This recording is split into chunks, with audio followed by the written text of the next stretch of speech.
नमस्कार, आप देख रहे हैं स्पेशल रिपोर्ट न्यूज रूम से। आपके साथ मैं हूं अंजना ओम कश्यप। पाक सेना की बर्बरता एक बार फिर पूरे विश्व के सामने है। जिस तरह से भारत के 2 शहीदों के पार्थिव शरीर का अपमान किया गया, उसके साथ बर्बरता की गई, भारतीय सेना ने कहा है कि हम इसका माकूल जवाब देंगे।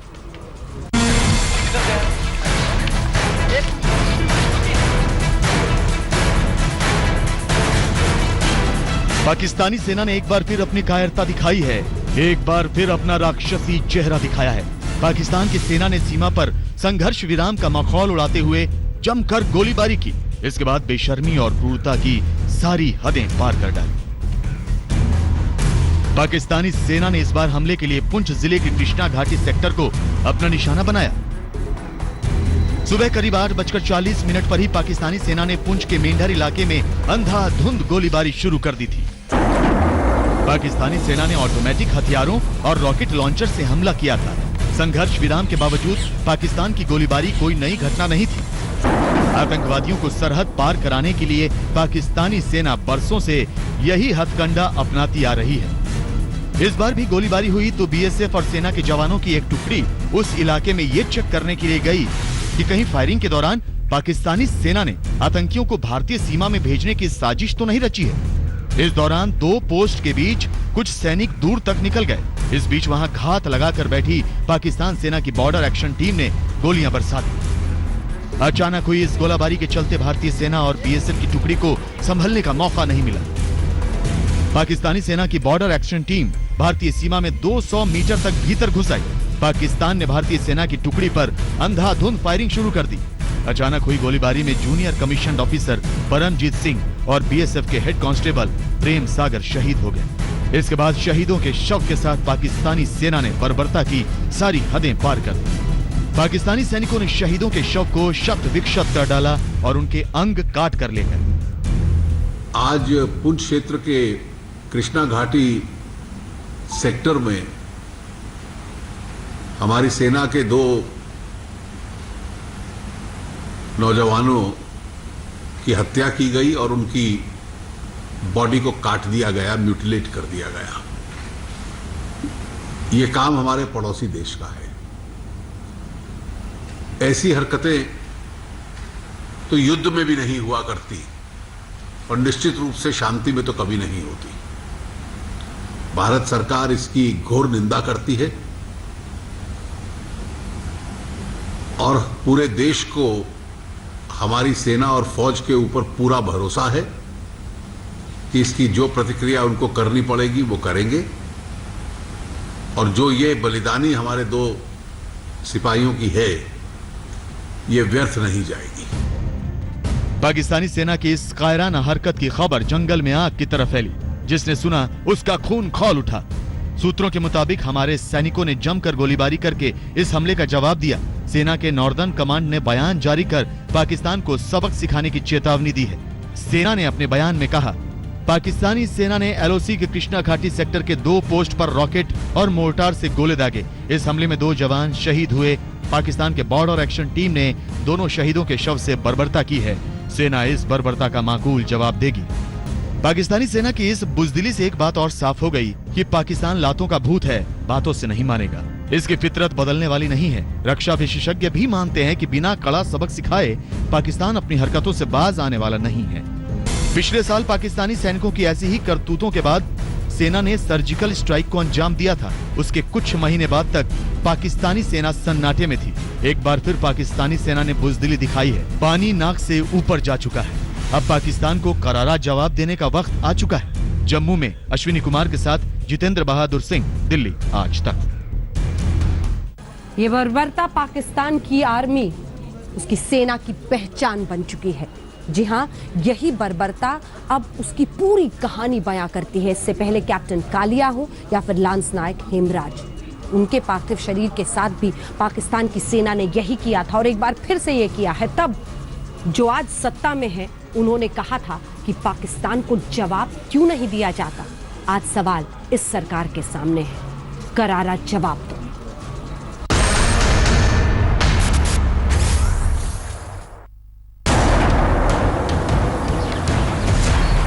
कब कब तक सहेंगे, कब तक चुप रहेंगे?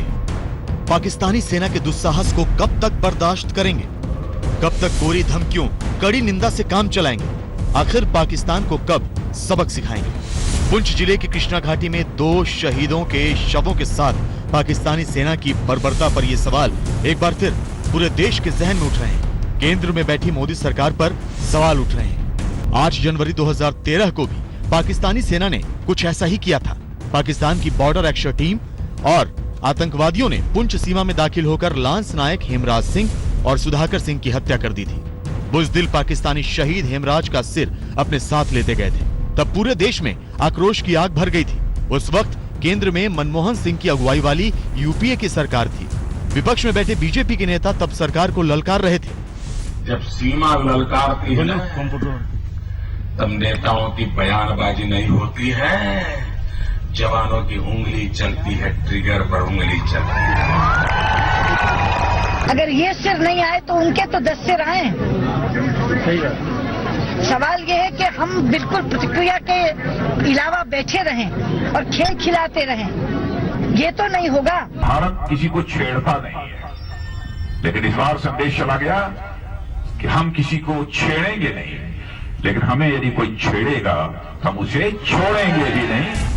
शहीद हेमराज के शव के साथ पाकिस्तानी सेना की बर्बरता पर जिन लोगों ने आवाज बुलंद की थी, आज केंद्र में उन्हीं की सरकार है। इस सरकार से पूरे देश को अपेक्षा है कि भारत पाकिस्तानी सेना को उनकी हिमाकत का सूद समेत हिसाब चुकता करे। शहीदों के शवों का अपमान करने की ये हरकत पाकिस्तानी सेना के लिए नई नहीं है। शहीद परमजीत सिंह और शहीद प्रेम सागर के शवों के साथ बर्बरता करके पाकिस्तानी सेना ने तो बस अपनी पुरानी रवायत ही दोहराई है। इससे पहले 22 नवंबर 2016 में जम्मू कश्मीर के माछिल में पाकिस्तानी गोलीबारी में 3 जवान शहीद हो गए थे। पाकिस्तानी सैनिकों ने भारतीय सैनिक का शव शत विक्षत कर दिया था। 28 अक्टूबर 2016 को कुपवाड़ा में पाकिस्तानी सैनिकों ने शहीद मनजीत सिंह के शव को भी शत विक्षत कर डाला था। 8 जनवरी 2013 को पाकिस्तान की बॉर्डर एक्शन टीम ने आतंकवादियों के साथ मिलकर लांस नायक हेमराज सिंह और सुधाकर सिंह की हत्या कर दी थी। लौटते समय पाकिस्तानी सैनिक हेमराज का सिर भी साथ लेते गए थे। 30 जुलाई 2011 पाकिस्तानी सेना ने हवलदार जयपाल सिंह अधिकारी और लांस नायक देवेंद्र सिंह की हत्या करके उनके सिर अपने साथ ले। जून 2008 में गोरखा राइफल के एक जवान को पाकिस्तानी बॉर्डर एक्शन टीम ने केल सेक्टर में पकड़ लिया था। कुछ दिन बाद शहीद जवान का शरीर बिना सिर के मिला था। इसके बाद एक जवाबी हमले में भारतीय सेना के जवान 4 पाकिस्तानी सैनिकों के सिर काट कर ले आए थे। करगिल में घुसपैठ के दौरान मई 1999 में पाकिस्तानी सेना ने कैप्टन सौरभ कालिया के साथ बर्बरता की सारी सीमाएं पार कर दी थी। उनके कानों में लोहे की सुलगती छड़े तक घुसेड़ी गई।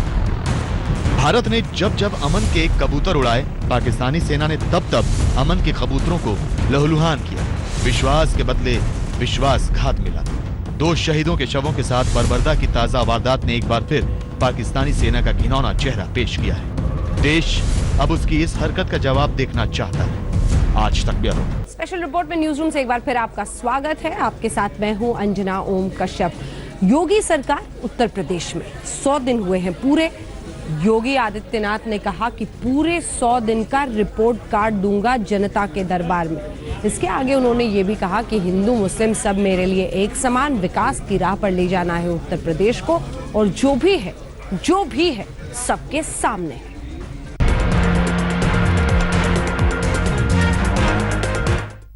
देश और दुनिया के लिए यह कौतूहल और आश्चर्य का विषय सचमुच बना हुआ है कि मोदी जी ने किस नमूने को प्रदेश में भेज दिया है।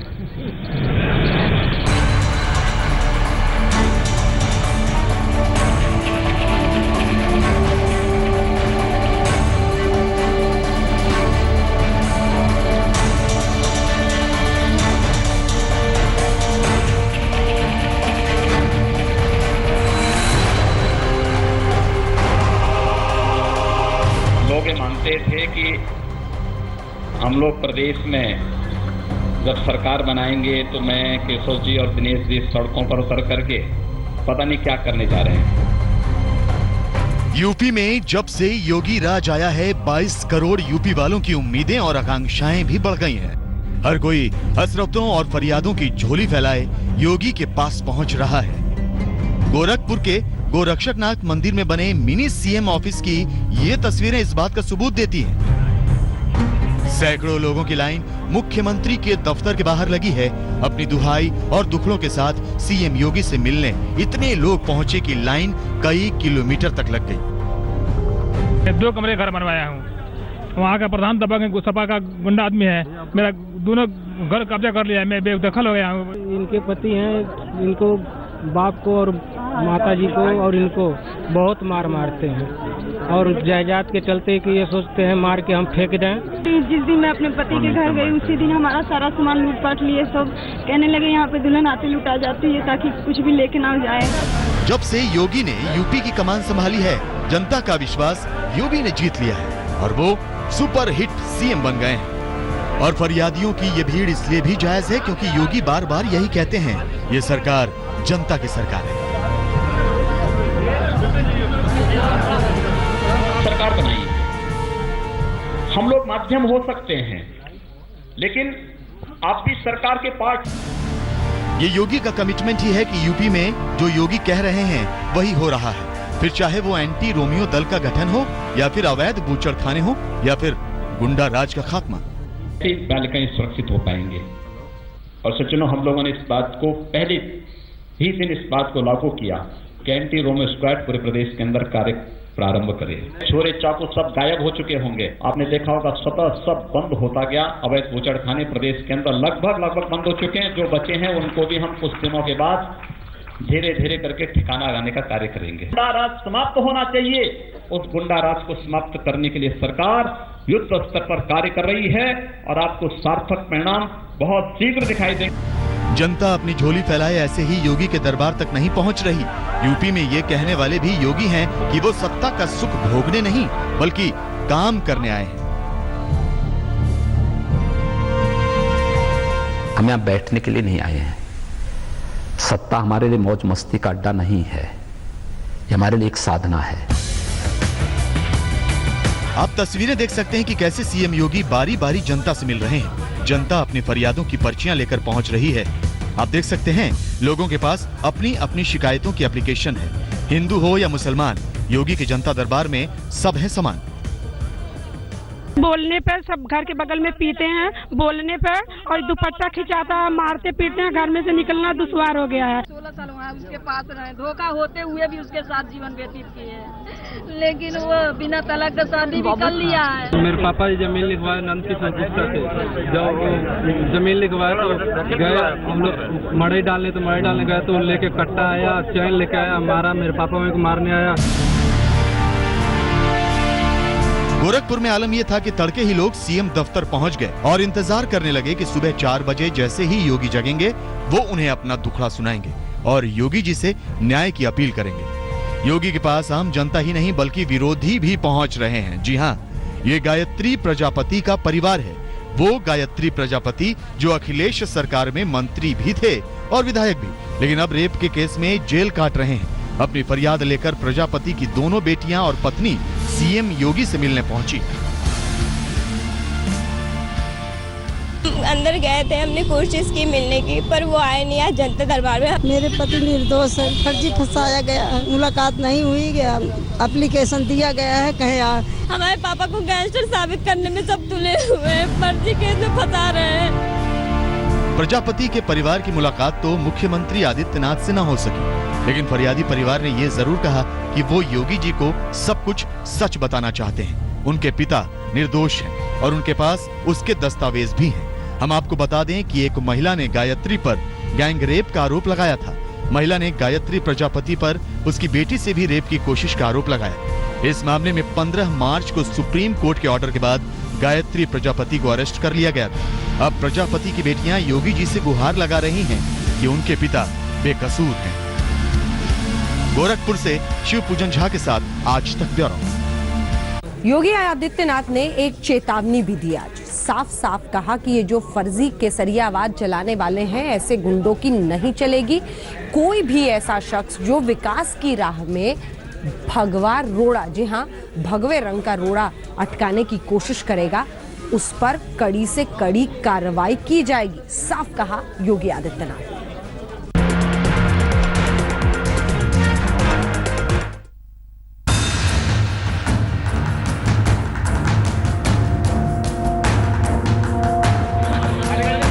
योगी की छवि भले ही हिंदुत्ववादी नेता की हो, लेकिन अब मुख्यमंत्री आदित्यनाथ यूपी के विकास की बात करते हैं। उत्तर प्रदेश के अंदर जो सरकार चलेगी पूरी मजबूती के साथ चलेगी, पूरी पारदर्शिता के साथ चलेगी। लेकिन उत्तर प्रदेश की बदहाल कानून व्यवस्था को चुस्त दुरुस्त करने में लगे योगी के लिए भगवा ब्रिगेड ही मुसीबत बन रही है। गांवों से लेकर शहरों तक भगवा गमछा डाले युवक सक्रिय हो गए। योगी सरकार के बनते ही यूपी में हिंदूवादी संगठनों की भरमार सिमट गई। तस्वीरें लखीमपुर जिले की हैं। यहाँ हिंदू जागरण मंच के बैनर तले हिंदू महिलाओं को हथियार चलाना सिखाया जा रहा है।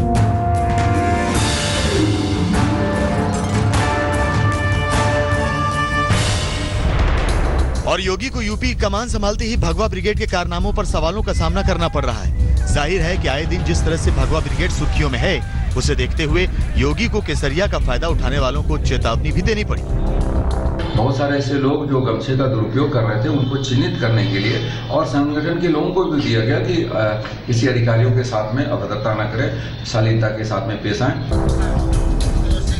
गोरखपुर में हुई हिंदू युवा वाहिनी की बैठक में योगी आदित्यनाथ ने सख्ती दिखाते हुए कहा कि वाहिनी के नाम पर किसी ने दुरुपयोग किया तो कोई गोरक्षा के नाम पर गलत काम करते हुए पाया गया तो उसके खिलाफ कड़ी कार्रवाई होगी। गौ माता की जय तो हम बोले, लेकिन गौ माता के संरक्षण और संवर्धन के लिए भी ईमानदारी से अपने स्तर पर प्रयास करें तो गौ माता तभी बच पाएगी और तभी ये परंपराएं आगे बढ़ पाएंगी। योगी राज में यूपी पर केसरिया रंग चढ़ चुका है। जैकेट, साड़ी, पगड़ी, तौलिया, घर के साजो सामान, यहाँ तक कि माइक्रोफोन के तार भी भगवा रंग में लिपटे हुए नजर आने लगे हैं। मंत्री और विधायक आदित्यनाथ को अपने निष्ठा का रंग दिखाने में कोई मौका नहीं छोड़ रहे। केसरिया रंग ताकत और सत्ता का प्रतीक हो गया है। यही वजह है कि सड़कों पे, गलियों में, चौक चौबारों पर आपको केसरिया रंग के गमछे पहने लोग नजर आ जाएंगे। केसरिया खूब नजर आता है। यहाँ पे भी लोग बीजेपी के दफ्तर में, दुकानों पर केसरिया गमछे खरीद रहे हैं। गोरक्षा, लव जिहाद, आतंकवाद से लेकर धर्म परिवर्तन पर योगी आदित्यनाथ के विचार जगजाहिर हैं। जब योगी ने बतौर मुख्यमंत्री कार्यभार संभाला तो उनके आलोचकों ने कहा कि उनकी कट्टर छवि के चलते उत्तर प्रदेश में अमन और शांति बनाए रखना मुश्किल होगा। लेकिन पिछले 1.5 महीने में योगी ने अपने इशारों और अपने बोलों से ये साफ कर दिया कि कानून सबके लिए बराबर है। लखनऊ से मौसमी सिंह के साथ गजेंद्र त्रिपाठी, गोरखपुर आज तक। 1 मई से योगी आदित्यनाथ की नई पहल चालू होगी। जैसे ही जनता की तरफ से कोई शिकायत, मंत्री को फौरन उस पर कदम उठाना होगा। विश्वास सरकार में ऐसे ही कायम रहेगा।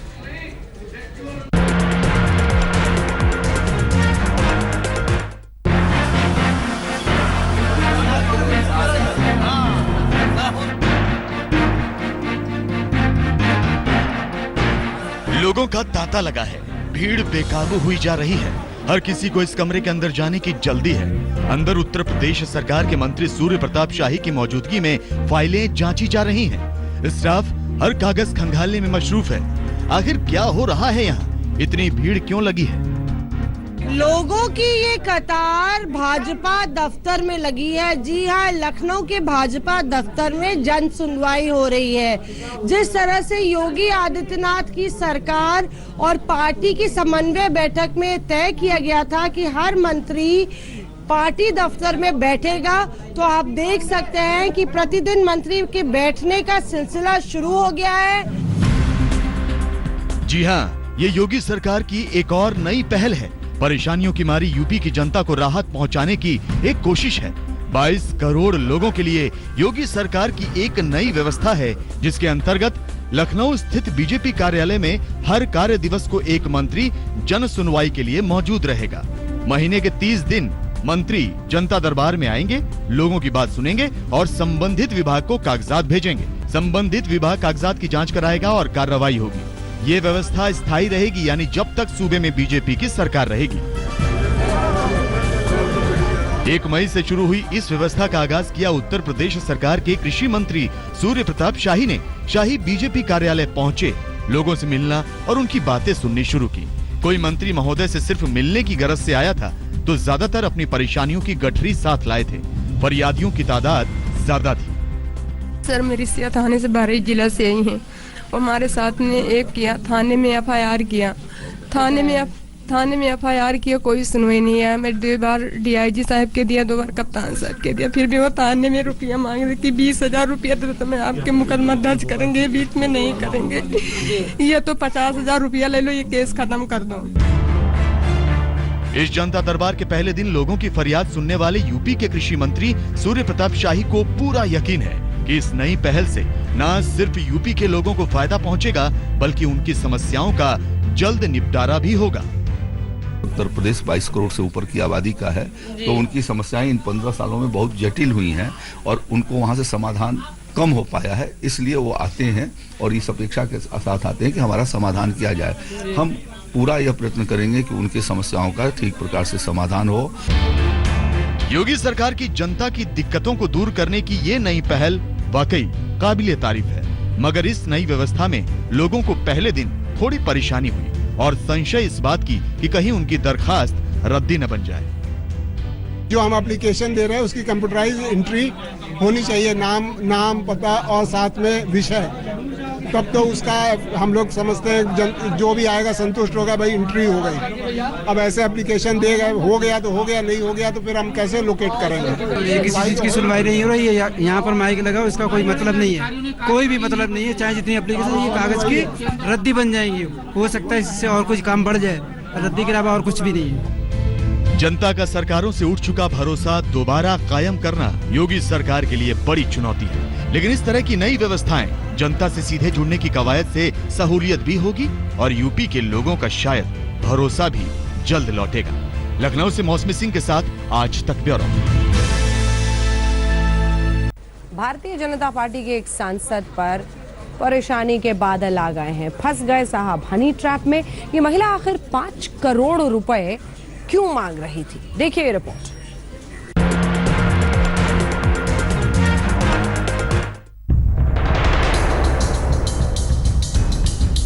सड़क से संसद तक इस वक्त एक चर्चा आम है। संसद के एक सदस्य हनी ट्रैप का शिकार हो गए हैं। इल्जाम यह है कि एक महिला गुजरात में वलसाड से बीजेपी के सांसद केसी पटेल को ब्लैकमेल कर रही है। इस महिला पर आरोप है कि उसने केसी पटेल की कुछ तस्वीरें खींच ली। इतना ही नहीं, बकौल सांसद महोदय उसने उनका इसी हाल में वीडियो भी बना लिया और अब अपने पूरे गैंग के साथ मिलकर उन्हें ब्लैकमेल कर रही है। जब मुझे लगा कि मेरी कहीं सुनवाई नहीं होगी, तब मैं पुलिस कमिश्नर को मैंने कंप्लेन दी कि मेरी सुनवाई नहीं हो रही है। पुलिस कमिश्नर को कंप्लेन देने के बाद भी जब मेरी सुनवाई नहीं हुई, तब मैंने पटियाला कोर्ट में अपनी कंप्लेन 156(3) में डाली है। उसके बाद मेरे ऊपर ये तरह तरह के एलिगेशन लगाए जा रहे हैं। क्या मतलब यही है कि ये पावरफुल लोग हैं, सरकार में हैं, बीजेपी की सरकार है। मेरे को न्याय तंत्र में विश्वास है और ये जो मेरे ऊपर जो आरोप लगा है वो झूठा, सत्य से वेगड़ा है और जो कायदा की प्रक्रिया चल रही है उसमें मुझे विश्वास है और वो कायदा का काम करेगा।